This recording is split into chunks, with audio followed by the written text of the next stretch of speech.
The problem with fact checkers, it's real. But the bigger problem is what we need? Logic checkers. Elon Musk, help! That's coming up today on the Nathan Jacobs Podcast.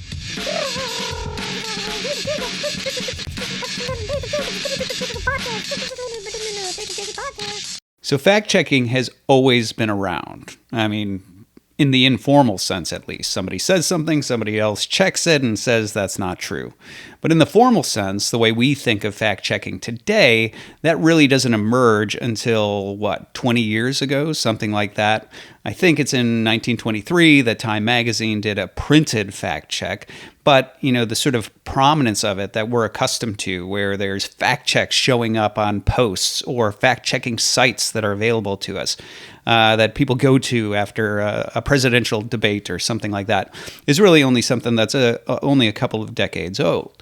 Now, there's also always been a complaint, right? A complaint that fact checking carries this sort of ethos of objectivity, right? They're not biased. And yet people have always pointed out various biases, the ways in which fact checkers can start to skew the facts in order to mislead people with an appearance of authority because, they are the fact checkers. They are the arbiters of accuracy and of truth. Now, that complaint has been around ever since fact-checking started to come into vogue 20 years ago.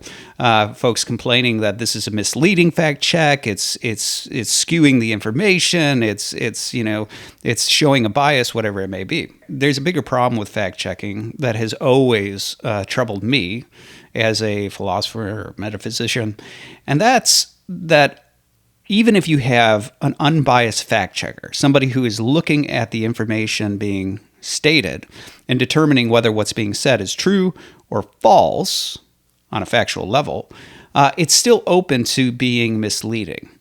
And the reason is because more important than just bare facts is actually logic. And what we really need are not fact checkers, but logic checkers. Now, I'm going to talk about that today on the podcast, but in order to get there, we first have to talk a little bit about logic itself. What is it? And how does it work? So logic, in the most basic sense, is just the science of reasoning. So whenever we engage in, discussion or even argument, we engage in some sort of informal argumentation, whether we know it or not. Whenever you insert the word because or therefore or so, you're actually setting up a premise-conclusion structure. Now, it's informally set up. You might say something like, a pizza isn't a sandwich. A sandwich has two pieces of bread. Now, I know that the sandwich anarchists out there are losing their mind at that example. And so maybe some point along the line, we can talk about the essential and accidental properties of sandwiches and figure it out. But that's not today. I'm just using it as an example. Now, the thing is that actually does have a formal structure that we can identify and dissect, right? So the way it's been set up is a pizza is not a sandwich because, right, that's your premise, it's not a sandwich, demonstrated, right, because a sandwich has two slices of bread. This is an informal argument. You are actually setting up a line of reasoning, right? You're saying sandwiches have two slices of bread, pizza does not, and, therefore pizza is not a sandwich. So if you were to break that down into its formal construction, like what you do in logic, you would break that into a syllogism, right? What's two premises with a conclusion. And the two premises begin to bring together or separate two things so that you can make conclusions about the things involved in the premises. So for example, right? All sandwiches have two slices of bread. Pizza does not have two slices of bread. Therefore, pizza is not a sandwich. Okay. Now, even if you're a sandwich anarchist who thinks this is erroneous, well, that's actually good because we're going to also draw a distinction between valid and sound arguments. But we'll get there. So just relax. It's okay. So back to logic, right? We've got our formal structure here, and we can actually test whether this argument is valid or invalid, whether it functionally works, because logic, candidly, the reason it's called the science of reasoning is because it functions really like math. Right, where you're breaking down and abstracting the parts and showing how they relate to each other, and you can actually test and prove or disprove the line of reasoning. So in this case, let's start with this structure that we have, right? So we could use a tool like Euler circles, which is one tool for testing syllogisms. So we have with Euler circles, you basically draw circles, and then how the circles overlap or do not overlap or whatever it may be is reflective of the relationship identified in the argument. Okay, so let's use our argument as an example. All sandwiches. Okay, so we start with a circle. Here's our circle that represents sandwiches. That's all sandwiches are within this circle. Okay. And then we say have 2 slices of bread. Now, what we do here is we draw another circle representative of 2 slices of bread, right? That property. Now, in terms of what's being claimed, basically every sandwich is within that circle.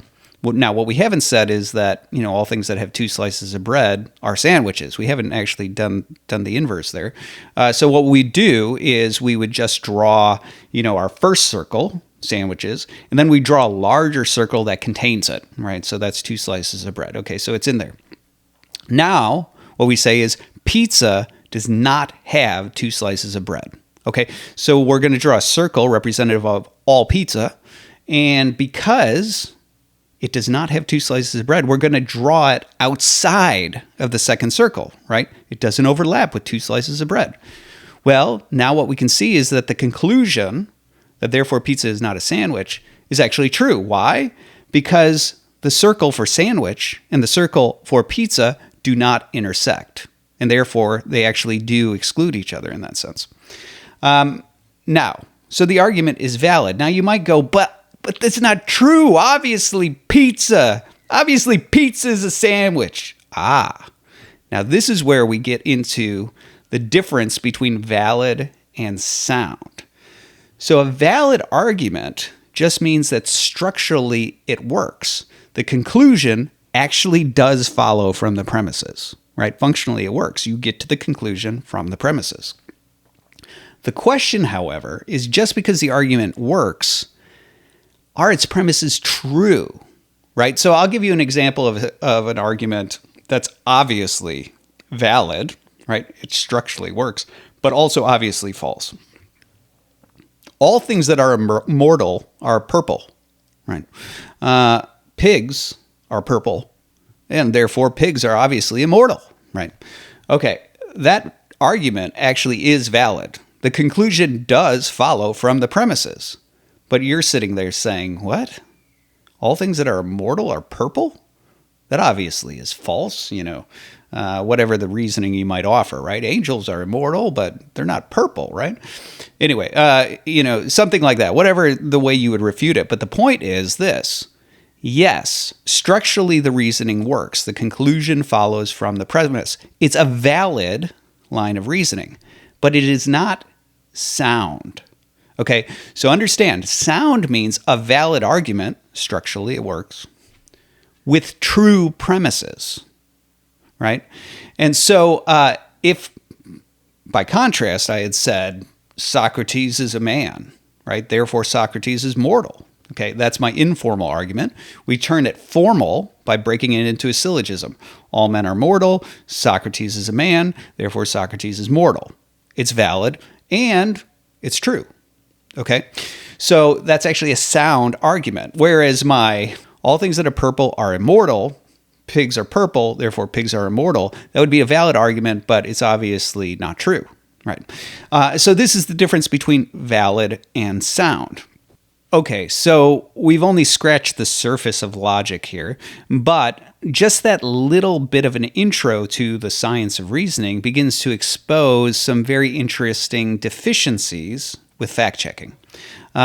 For example, let's look at an invalid argument that has true premises. So, all chairs have 4 legs and are sat upon. All horses have 4 legs and are sat upon. Therefore, all horses are chairs. Okay, now we can examine this and we can see how this is actually invalid. So if we were again going to use Euler circles to evaluate this, we could see where the problem is, right? So we have chairs and we have 4 legs and sat upon. So let's start by drawing our circle, right? That represents 4 legs and sat upon. And then what we've said is that chairs fit within that group. So the entire circle, right, we put it inside of that larger circle, right? So our big circle represents four legs and sat upon. And then we've got a smaller circle put inside of there called chairs, right? Okay, so all chairs fit within that big circle. Now, in our second premise, we actually say, okay, horses too are fully within this four legs and sat upon, right? And so they also go in that circle. But because the premises don't actually establish whether there's an intersection between chairs and horses, the way we would draw it based on the premises is that there's no overlap between the chairs and the horses. So it's true that they are both within this category of things that have four legs and are sat upon, but it doesn't follow that there's any sort of overlap or intersection between horses and chairs. So it actually makes a fallacious move, right? There is actually a logical fallacy afoot in this construction. Now, the interesting thing, though, is if a fact checker were looking at the premises, they would both pass, right? It's true. Chairs have four legs and are sat upon. Also, factually true. Horses have four legs and are sat upon. And if a fact checker came in and said that, you would give the misleading impression for somebody not familiar with logic that the conclusion might actually follow, but it actually doesn't, right? So here, the fact checker is actually a detriment to discerning the truth of the issue at hand. Now, let's take, as an alternative example, something that is actually valid in terms of its reasoning, but it contains what we'll call an immaterial falsehood, right? So somebody goes on and they define what genocide is, right? This attempt to wipe out a certain people group or political class or whatever it is. And then they go on and they say that that's what the Nazis attempted to do to the Jews during the Holocaust when they wiped out 8 million Jews, right? And then they say, and therefore the Nazis were attempting genocide, right? And you could break this into a formal argument that would be valid. But then what's interesting is the fact checker could come along and say, no, fact check, false. Why? Because it was 6 million Jews, not 8 million Jews, right? Now what you have is you have the impression that there's something false being stated, even though, yes, okay, if the number is inaccurate, that's an inaccuracy. But as I said, it's sort of immaterially inaccurate. You tweak it, you adjust the argument, you don't change anything about the reasoning, you just change the number from 8 million to 6 million. It's now a valid and sound argument. So what's interesting is what you see here is from a strictly fact check perspective, our fallacious argument over here that's obviously false about horses and chairs passes the fact check test. On the other hand, the argument about the Holocaust fails the fact check test because of an immaterial inaccuracy. Now, the reason I bring this up is because what this exposes is that mere fact-checking about certain types of statements being made does not actually demonstrate truth and falsehood, right? That is one layer of assessment within what should be a much larger set of assessments when it comes to the science of reasoning. And so this is why fact-checking is inherently misleading, because it sort of reduces all truth and falsehood, all evaluation of truth and falsehood, just to whether or not certain data points are accurate or inaccurate. So this has always been a concern for me with regard to fact-checking, because what you would really need, if you were really going to offer a helpful analysis and breakdown of reasoning, and just as an aside, that's just the tip of the iceberg in terms of certain problems that can happen in terms of reasoning. I mean, you have other things like sometimes people presume that if you show an argument is invalid, that means its conclusion is false, and that doesn't follow. You can have structural problems and still true conclusions. Anyway, there's all sorts of problems that begin to emerge with the entire fact-checking industry once you start to look at it from the side of the science of reasoning, of logic. And so what you would really need if you wanted something that's truly useful, and maybe fact-checking is useful from a propaganda perspective, but if you wanted something that was truly useful with regard to truth and falsehood and discerning whether what's being said is true or false, what you would really want is something much more robust, right? What you'd really want is logic checkers. people who start by saying, this is what's being said informally, right? This is our informal argument. And now what we're going to do is we're going to break that into formal argumentation. So we're going to bring out the hidden premises, right? Hidden premises are there in informal argumentation all the time. We saw it in our sandwich argument. But, somebody could say Socrates is a man, therefore Socrates is mortal, right? There's a hidden premise, right? All men are mortal. That's not being said, right? It's rhetorically being hidden. And we do that all the time where we have hidden premises. So the first thing you'd have to do is you'd have to take the informal argument. You'd have to make sure that what you have present, you'd have to flesh out and unearth the hidden premises. Once you have the hidden premises, you'd have to formalize the relationships being argued, just like we did with our sandwich argument. Then once you've formalized, the argumentation and the reasoning, the next thing you would have to do is you'd have to test it structurally. You're not yet testing whether its premises are true or false. You're testing it structurally. So using Euler circles or Venn diagrams or the square of opposition, right? Whatever it may be.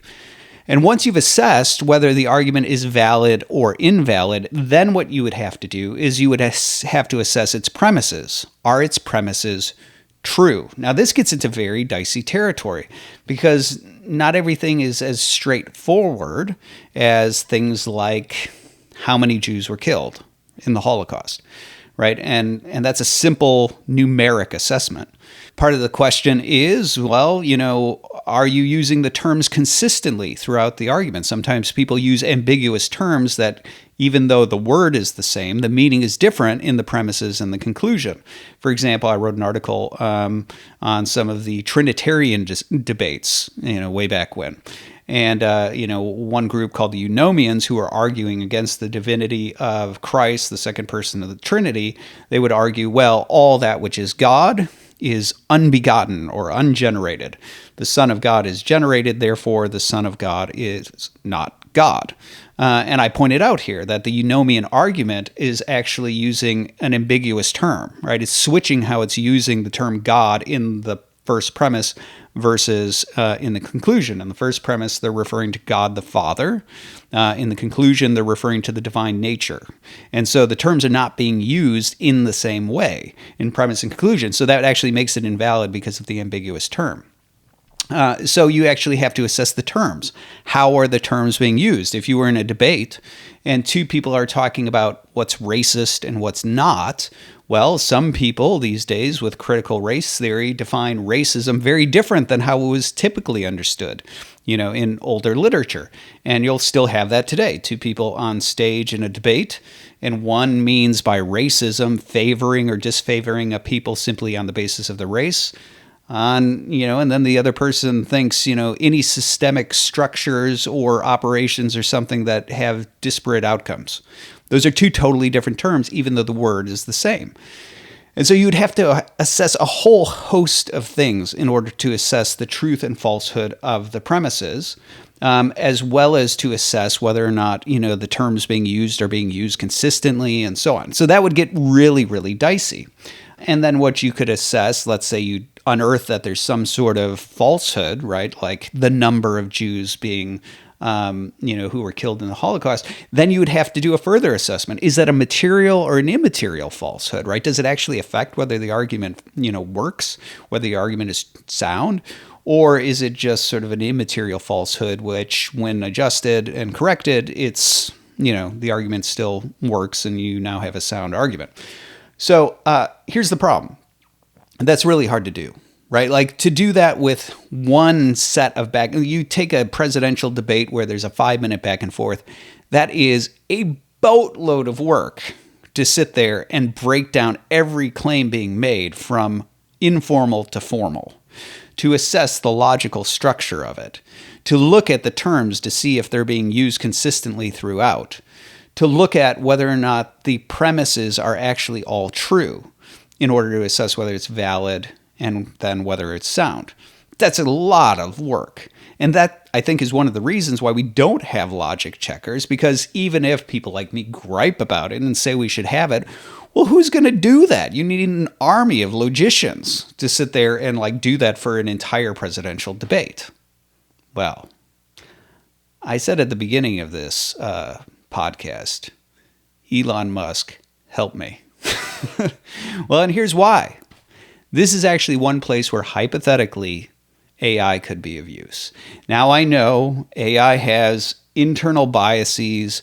I know that, there can be major problems with regard to biases slipping into AI. I'm well aware of that. See my podcast on AI. Yes, I know. But this is one area where if you could actually successfully set up objective, unbiased parameters for AI to do this sort of assessment, this is one of the things that AI would be really good at. And the reason is because logic basically takes reasoning and argument and turns it into math. The things being talked about and the relations are essentially mathematical. You're reducing the terms just to a variable and then assessing the relationship between the variable to see how structurally it works. And then to assess soundness, you have to actually go ahead and look at the factual nature or lack thereof with regard to the premises and what's being said. That should be the sort of thing that AI could actually do really well. But of course, I don't trust Google or ChatGPT or the majority of AI out there. And I know that Elon, too, has had some problems with his own AI that he's been developing. But let's say you could actually successfully, with somebody like Elon who cares about free speech and who cares about truth, right? If Elon could successfully push AI toward doing logical analysis, right? All the things I just talked about, informal to formal, valid, sound, that is the sort of thing that AI could do very efficiently, very quickly. And therefore, what you could start to offer instead of fact checks is logic checks. And the fact of the matter is, if you want to know truth and falsehood in a debate, you need a logic checker, not a fact checker. I'm Nathan Jacobs, and this is the Nathan Jacobs Podcast.